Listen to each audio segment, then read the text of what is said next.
मुलींच्या 100% मोफत उच्च शिक्षणाचा बहुचर्चित शासन निर्णय सोमवारी 8 जुलै 2024 रोजी जारी करण्यात आलेला आहे। या जीआरनुसार व्यावसायिक अभ्यासक्रमास प्रवेश घेणाऱ्या आर्थिकदृष्ट्या दुर्बल घटक म्हणजेच EWS, सामाजिक व शैक्षणिकदृष्ट्या मागास वर्ग म्हणजेच SEBC व इतर मागास वर्ग म्हणजेच OBC या प्रवर्गातील मुलींचे शिक्षण शुल्क व परीक्षा शुल्क शासनाकडून भरले जाणार आहे। उच्च व तंत्र शिक्षण विभाग शासन निर्णय तुम्ही इथे बघू शकता। या शासन निर्णयाची PDF सुद्धा आम्ही तुम्हाला उपलब्ध करून देणार आहोत। ही PDF कुठून आणि कशी डाउनलोड करायचे हे सुद्धा आम्ही तुम्हाला सांगणार आहोत। मुलींच्या मोफत शिक्षणाचा हा शासन निर्णय 8 जुलै 2024 रोजी उच्च व तंत्र शिक्षण विभागामार्फत जारी केलेला आहे। तत्पूर्वी या शासन निर्णयाची प्रस्तावना अशी सांगते की उच्च व तंत्र शिक्षण विभाग वैद्यकीय शिक्षण यामध्ये MBBS, BHMS तसेच नर्सिंग कोर्सेस देखील येतात व औषधी द्रव्य विभाग म्हणजेच फार्मसी तसेच कृषी व पशुसंवर्धन म्हणजेच डेअरी सायन्स, दुग्ध व्यवसाय विकास व मत्स्य व्यवसाय विभाग या विभागांच्या अधिपत्याखालील शैक्षणिक संस्थांद्वारे राबवल्या जाणाऱ्या व्यावसायिक अभ्यासक्रमांना केंद्रीभूत प्रवेश प्रक्रियेद्वारे प्रवेश घेणाऱ्या इतर मागास प्रवर्ग म्हणजेच OBC, आर्थिकदृष्ट्या दुर्बल घटक म्हणजेच EWS आणि सामाजिक व शैक्षणिकदृष्ट्या मागास प्रवर्ग म्हणजेच SEBC या प्रवर्गातील वार्षिक कौटुंबिक उत्पन्न 8 लाखांपेक्षा कमी असलेल्या पात्र विद्यार्थ्यांना शैक्षणिक शुल्क व परीक्षा शुल्काच्या 50% लाभ देण्यात येतो। व्यावसायिक शिक्षणामध्ये मुलींचे प्रमाण 36% इतके मर्यादित आहे।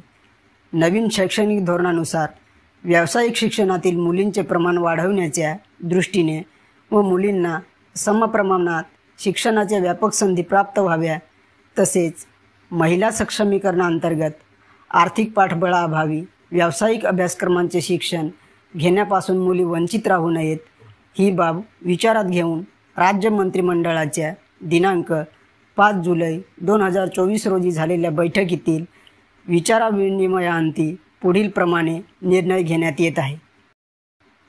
हा शासन निर्णय पुढील प्रमाणे आहे।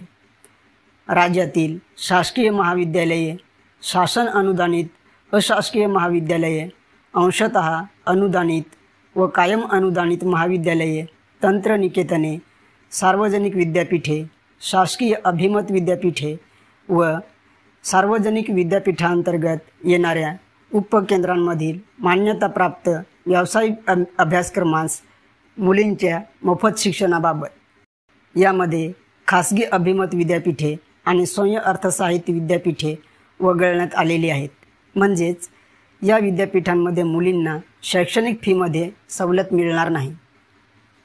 शासनाच्या सक्षम प्राधिकरणामार्फत राबवण्यात येणाऱ्या केंद्रीभूत प्रवेश प्रक्रियेद्वारे व्यवस्थापन कोट्यातील व संस्था स्तरावरील प्रवेश वगळून प्रवेशित विद्यार्थ्यांपैकी ज्या मुलींचे कुटुंबाचे वार्षिक उत्पन्न 8 लाख किंवा त्यापेक्षा कमी आहे अशा व्यावसायिक अभ्यासक्रमांसाठी प्रवेश घेणाऱ्या आर्थिकदृष्ट्या दुर्बल घटकातील इतर मागास प्रवर्गातील सामाजिक व शैक्षणिकदृष्ट्या मागास प्रवर्गातील नवीन प्रवेशित तसेच पूर्वीपासून प्रवेशित असलेल्या म्हणजेच ज्यांनी अगोदर प्रवेश घेतलेला आहे आणि त्यांनी अर्जाचे नूतनीकरण केलेले आहे अशा मुलींना उच्च व तंत्र शिक्षण विभाग, वैद्यकीय शिक्षण व औषधी द्रव्य विभाग, कृषी, पशुसंवर्धन, दुग्ध व्यवसाय विकास आणि मत्स्य व्यवसाय विभाग व इतर मागास बहुजन कल्याण विभाग या विभागांकडून सध्या देण्यात येणाऱ्या शिक्षण शुल्क व परीक्षा शुल्काच्या 50% लाभाऐवजी 100% लाभ देण्यास शैक्षणिक वर्ष 2024-25 पासून शासन मान्यता देण्यात येत आहे। तसेच यासाठी येणाऱ्या रुपये 906.5 कोटी एवढ्या अतिरिक्त आर्थिक भारास मान्यता देण्यात येत आहे। वरीलप्रमाणे शैक्षणिक शुल्क व परीक्षा शुल्क यामध्ये 100% सवलत देण्याच्या योजनेचा लाभ कुटुंबाचे वार्षिक उत्पन्न 8 लाख किंवा त्यापेक्षा कमी आहे अशा व्यावसायिक अभ्यासक्रमांसाठी नवीन प्रवेशित तसेच पूर्वीपासून प्रवेशित असलेल्या महिला व बालविकास विभाग शासन निर्णय दिनांक 6/4/2023 मध्ये नमूद केलेल्या संस्थात्मक व संस्थाबाह्य या वर्गवारीमध्ये समाविष्ट होणाऱ्या अनाथ मुले व मुली यांनासुद्धा अनुज्ञेय करण्यात येत आहे. सर्व संबंधित प्रशासकीय विभागांकडून आर्थिक तरतुदी सुधारित करून सदर योजनेचा निधी हा संबंधित प्रशासकीय विभागांच्या लेखाशीर्षांतर्गत अर्थसंकल्पित करण्यात यावा. तसेच शिक्षण शुल्क व परीक्षा शुल्क लाभाच्या अंमलबजावणीकरता सर्व संबंधित प्रशासकीय विभागांनी आवश्यकतेनुसार स्वतंत्र आदेश निर्गमित करावे. मराठा आरक्षण व सुविधा मंत्रिमंडळ उपसमितीच्या निर्णयानुसार EWS प्रवर्गास इतर मागास प्रवर्गाप्रमाणे उत्पन्न मर्यादेचे निकष एकसमान करण्याबाबत सामान्य प्रशासन विभागाने प्रस्तावित केल्यानुसार उच्च व तंत्रशिक्षण विभागाच्या दिनांक 7/10/2017 रोजीच्या शासन निर्णयामध्ये खालीलप्रमाणे सुधारणा करण्यास मान्यता देण्यात येत आहे.